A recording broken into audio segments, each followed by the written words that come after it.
Good morning, class. Happy Thursday. Almost made it through another week. Can't believe it.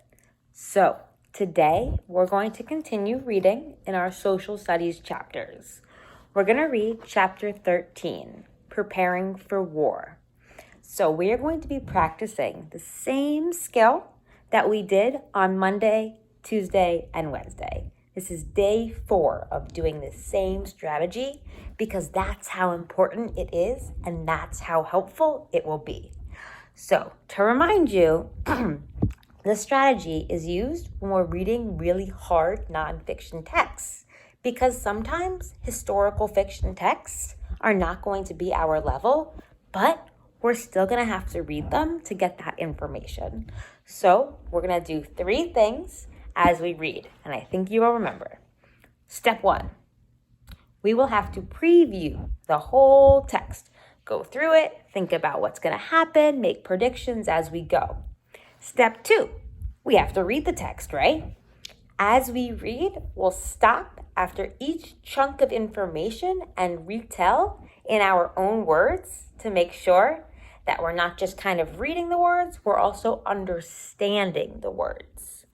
Step 3, the final step, we'll put all those pieces together and get a nice little summary of what we read as a final check to make sure we understood those hard words.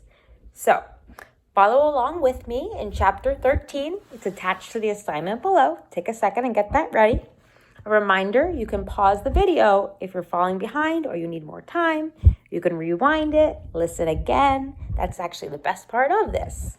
In school, you can't say pause, rewind, but here you can. So, get ready with chapter 13, Preparing for War. As always, we'll start on page 1. So, I'm thinking that this title, Preparing for War, I know that when I prepare, I get myself ready. So things seem to be getting pretty serious right now. There's been some small fights in Lexington and Concord, but I'm making a prediction that the real fighting is going to happen now because they're really going to need to prepare hard. Now let's read the bold heading. May 10th, 1775.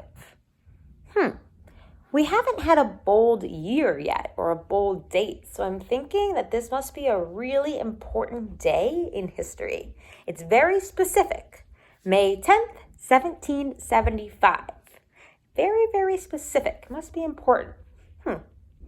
I'm also looking to the right and seeing the big question. Again, we have this nice big text box, and it says, why was George Washington chosen to be the leader of the Continental Army? So, again, like always, this is the big question. So I'm thinking it's going to be answered and might even be the main idea of this chapter. I also noticed the word why. So it doesn't say who is chosen to be the leader. It tells us George Washington is chosen to be the leader. We already know that based on the question. But we want to know, why is he chosen? What are the reasons he was chosen? And I'm thinking we're going to find those out as we read. Okay, I'm going to continue to go. First page, I see a vocabulary box with 2 words. The first word says petition. A petition is something that people write when they want to change. They want to change the world. They want to get something done. Then they walk around and get everyone to sign this petition who also want the same change. So, for example, maybe next year when you're back at school, you're going to want no homework on your birthday. So you'll write a petition, say, Dear 5th grade teachers, and you'll write out everything that you want. Then you'll go around to every single student and have them sign it. Because if everyone signs it, it seems like your teachers might take it more seriously. Then you'll give it to your teachers and try to convince them that you should not have homework on your birthday. Give it a try. See what they say. The second word is policy. A policy is an official rule or course of action. So in our class, the policy is that you must always try your best. That's a policy in our class. It might not be a policy everywhere, but for us, that's a policy. So let's go to that next page. Wow, I see a big picture. It says the colonist petition is delivered to King George III. So I know a petition is that written request that's asking for something that the colonists all signed. And I'm wondering what the colonists are going to request from the British king. It must be something big if the picture takes up this whole page. Like we said, those pictures, they really tell us a lot more than we realize sometimes. Okay, we'll go to the next page. I see a medium-sized picture. It says with the caption, George Washington was chosen to lead the Continental Army. So this brings us back to that big question. Again, though, it hasn't told us why yet, but I'm thinking that the picture is on this page. So maybe the answer about why he was chosen will also be on this page. Let's go to the next page. Okay, I see another picture with the caption. On July 3rd, 1775, George Washington took command of the Continental Army. I know we've heard a lot of different words for the colonists, what their armies are called, but that's another word for the colonists, their army. But again, still not sure why he was chosen, but I bet that information is around these pages. Let's go to the next page. I see a vocabulary box with 2 words. The first word is trench. So a trench is like a small hole that's dug into the ground, and sometimes soldiers kind of hide in these trenches so that they're not seen by their enemies. The second word is ammunition. Ammunition is kind of another word for bullets or weapons, so this is what actually goes inside the weapons. Things must be getting serious if we're already talking about ammunition. So I'm thinking that things are really starting to maybe get a little dangerous. Let's go to the next page. I see a picture that says Bunker Hill proved to be a very costly victory for the British. Okay, so now I know I'm going to read about a battle at Bunker Hill. And I know that the British are going to win. It tells me that right there. It says victory for the British. But it also says it's going to be a very costly victory. I know that the word costly means that it costs a lot, very expensive. So I'm wondering what the British are going to have to do when they have no more money. Okay, so now that we've previewed the text, got our brains ready and thinking, we're ready to read it. Let's do this. Head back all the way up to the top. Ready when you are. All right. Preparing for war. May 10th, 1775. Once again, the leading men from every American colony gathered in Philadelphia for a Continental Congress. This time, though, was different. This time, there had been fighting. This time, men had died. All right, I'm going to pause there because they're talking about this is another Continental Congress. I'm remembering that the first Continental Congress was in May 1774. And the colonists, they wanted 3 things at a year ago. They said they created a Declaration of Rights that the king better listen to. They demanded that the intolerable acts be stopped, and they agreed that if this didn't happen, they would meet again in 1 year. So based on the fact that they're having this meeting a year later, I know that those things didn't happen. They weren't given their freedom like they asked for. Let's read on. Most of the delegates to the Second Continental Congress weren't sure what to do next. They hated the thought of separating from Great Britain and their king. Couldn't the Continental Congress try again to solve their issues with the mother country? At the same time, they could not ignore the fact that fighting had started. Shouldn't they prepare for more fighting, just in case? Pause. So, what I'm reading here is that some colonists are still not totally sure how they feel about this whole thing.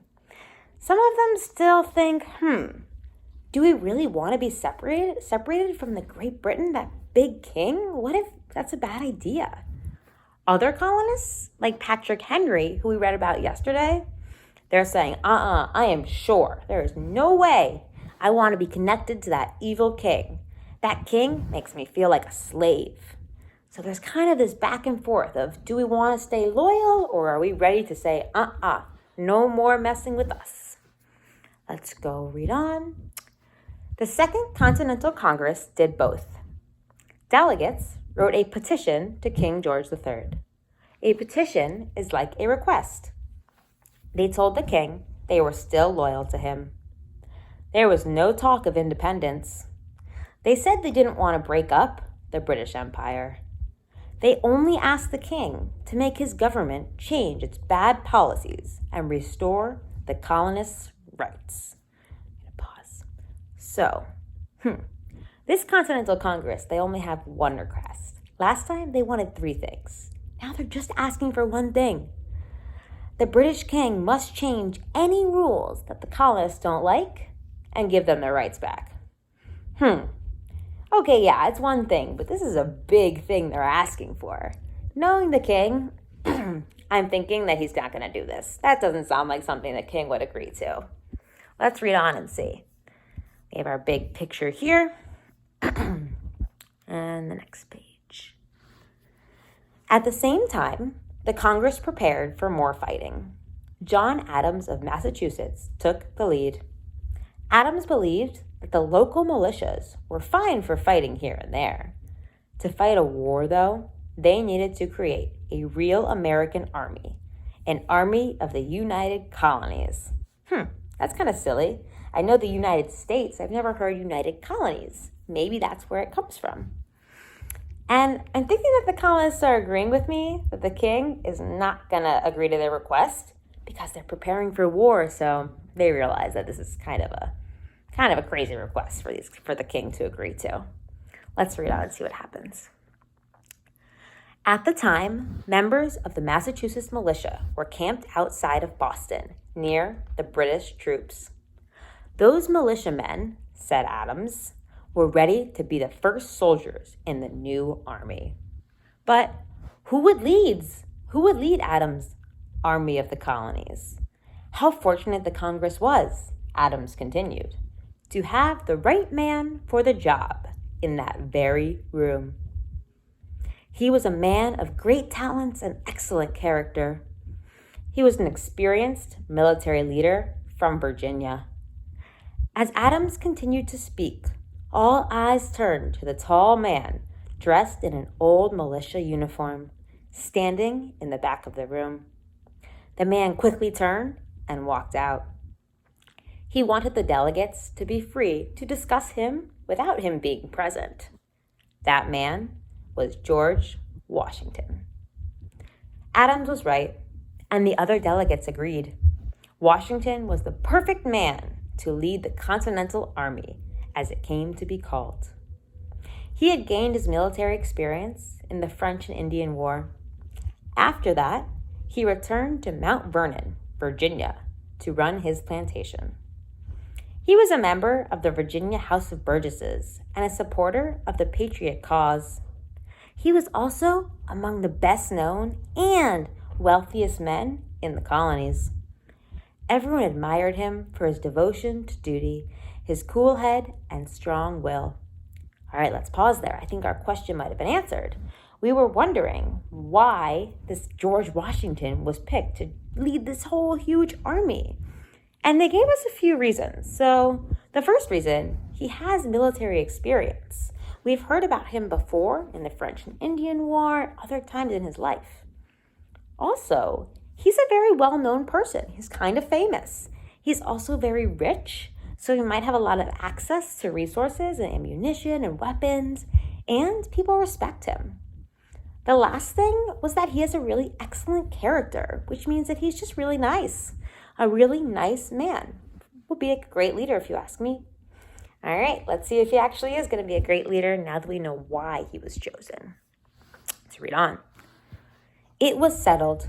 Washington would command the Continental Army, and its first troops would be the Massachusetts militiamen camped around Boston. They might be needed for action soon. More British soldiers were arriving in the colonies. Washington headed to Massachusetts to take charge of the militia. Before his arrival, though, the American soldiers fought an important battle near Boston. Pause. Okay, so this seems like the third battle. First, there was that battle at Lexington. Then we had that battle at Concord. Do you remember those? Those two battles took place in the state of Massachusetts. I'm wondering where this third battle will take place. Let's see. Two hills overlook the city of Boston, Bunker Hill and Breed's Hill. Every general knows that it's a great advantage to control the high ground. From the top of the hill, you could fire down at the enemy below, especially if you have cannons. Meanwhile, the enemy has to fight its way uphill. The British understood this idea, but they were not very worried about the untrained Massachusetts militiamen. They did not bother to guard the two hills. On the night of June 16th, 1775, the militia suddenly marched to Breed's Hill and climbed it. They were supposed to take position on Bunker Hill, but moved onto the wrong hill. I'm going to pause. So, we just learned that there's two hills near the city of Boston. There's Bunker Hill and Breed's Hill. And we also learned that if you're going to have a battle, you want to be at the top of the hill so that you can shoot down at your enemies. It's a lot harder if you're at the bottom of the hill and you don't know what's coming, right? That makes sense. We also learned that the colonists, they went to the top of Breed's Hill, but they were confused. They actually meant to go to Bunker Hill. Sounds a little silly. We'll see what happens. All night, they dug trenches, piling the earth into walls 6 feet high for their protection. When the morning came, the British were surprised to see the colonial militia in control of the hill. So the colonists, they worked all night to dig those holes, those trenches for protection. The British didn't expect that. The British, they didn't think they would be so prepared. Let's see what happens. General Gage was now worried that the militia would be able to fire on his troops below. They could even use cannons to fire upon the British ships in the harbor. Gage needed to drive the militia off the hill. Gage didn't know that the Massachusetts militia didn't have any cannons. I'm going to pause. So the British Army is being led by General Gage. That's an important name to know. We have George Washington and General Gage, these two different men. Now, the colonists, their militia, they're up there on the hill. General Gage is starting to get a little bit worried. He didn't think he needed to be worried, but now he's thinking, if they have these huge cannons and they're going to fire them down the hill, we're in trouble. We got to figure something out. Even though they didn't have cannons, but Gage didn't know that. Let's read on. The next day, British soldiers marched up Breed's Hill. The colonists had only a small amount of ammunition. They couldn't afford to waste any. They stood shoulder to shoulder behind the earthen walls. When the British got close, the militiamen opened fire. Hundreds of redcoats fell. The rest fled back down the hill. So the battle at Breed's Hill has begun. Gage thinks the colonists have lots of cannons, but they don't. They actually only have a small amount of fighting supplies. As soon as the British get close, the colonists shoot them all down. And it sounds like the colonists are going to win the battle, but I'm a little worried because they're using a lot of ammunition. I hope they don't run out. Let's see. Once more, the British marched up the hill. Once more, they were driven back by a hail of bullets. After the second charge, the colonists began to run out of ammunition. When the British marched up the hill a third time, the militia retreated. Okay, sounds like the British did not give up. They went up once, they were shot down. They went up again, they were shot down. They went up again, and something's happening. The colonists don't have any more bullets. So even after they kept dying, they didn't give up. Things might start to get bad for the colonists if they're running out of bullets and protection. To retreat means to back up. So it says that the militia retreated. If you retreat, that means you go home and you lose the battle. I That's sad. It seemed like they were going to win it. Let's see. The British won the hill, but at a terrible cost. More than 1,000 soldiers were killed or wounded. Just as during their march back from Concord, the British lost about half their men. A British officer said that his army couldn't stand many more victories like this. Let's pause. So I was right. Even though the colonists had the perfect position on top of the hill, they still didn't have enough ammunition to beat the British 3 different times. They were able to kill so many soldiers, but still wasn't enough. The British, they just had too much ammunition. It's interesting also that the author put the word victories in quotes. I'm thinking that's probably because even though they won, it didn't really feel like it since so many British men died. Let's read on. Even though the battle took place at Breed's Hill, it is known as the Battle at Bunker Hill. Wait a minute, that's super confusing. So the battle was at Breed's Hill, but you're telling me we call it the Battle at Bunker Hill. I think the colonists were also really confused. So they thought, I guess, that they were at Bunker Hill. That would be like me telling you, I'm going to Central Park and I get in a fight with someone, but I'm actually in Seward Park. That would be so confusing. So I guess they were confused too, and they call it the Battle of Bunker Hill because they thought they were at Bunker Hill. Just like I would call it, I guess, the Battle at Central Park, even though I was in Seward Park. Let's read on. The Battle of Bunker Hill was very important to the colonists. They lost the hill, but they won new confidence. They were beginning to believe these citizen soldiers could hold their own against one of the greatest armies, the British Army. That's important. Let's think about that. So, even though the colonists had to retreat and give up, they still did a really good job. Think about yourself right now. Now think about one of your teachers. Your teachers are much older, much more experienced, and we've had so many years to learn so many different things. Now, imagine that you and I both take the same spelling test. You think you're going to fail because you didn't study too much, and you're pretty young, you don't know too much. But you get a 90%. It's not perfect, but it's much better than you imagined. Now, think about your teacher. She gets 100%, but that was expected. She should. She's learned a lot more than me. So, keep that in mind. Now, let's jump back to the colonists. In that example, you were the colonists. You thought you're going to lose so badly to the experienced British Army or your teacher, but instead, you only lost by 10 points. So, that's quite exciting for you as a student. Also, as the colonists, they said, we lost, but not by much. Like, they should have beat us by so much. British is so much more experienced, right? Just like your teacher is so much older. You're thinking, I came pretty close. That's pretty good. Let's finish this up. Soon after, the colonists learned King George III's answer to their petition. He had no intention of backing down.